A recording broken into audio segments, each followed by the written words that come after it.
Assalomu alaykum. BMW birinchi seriya ikkinchi avlod 118D avtomobilimiz 2014-yil 144 ming kilometr yurgan, yoqilg'i dizel. 6.700.000 won, dollarga $4.600 to'g'ri keladi. Mashina вообще ekonomичный, 320 dan ham ekonomичный akalar.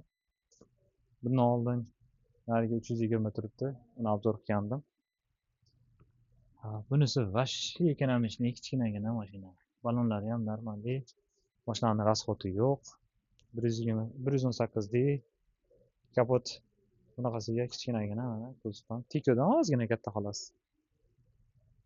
Tikodan kattaligi shu oldi kuzovda, oldi motorcha, oldiroqqa chiqqanligi uchun Tikodan 2 karra katta bo'lsa kerak. O'ta ekonomичный 118D. Salonlari ham mana pokiza holatda. Ideal holatdagi avtomobil. 118D bu bilan bir zapravka bilan bilmadim, bir kamida 1,5 ming kilometr yursanglar kerak. Shaharda ichiga 1200, magistralga 1600, 1700 yursa kerak deb o'ylayman. Yuklari bor, monitor, blackbox, ITS hamma narsasi joyida. Komfortniy BMW 118D. So'ragan akalarimizga tashlab qolamiz.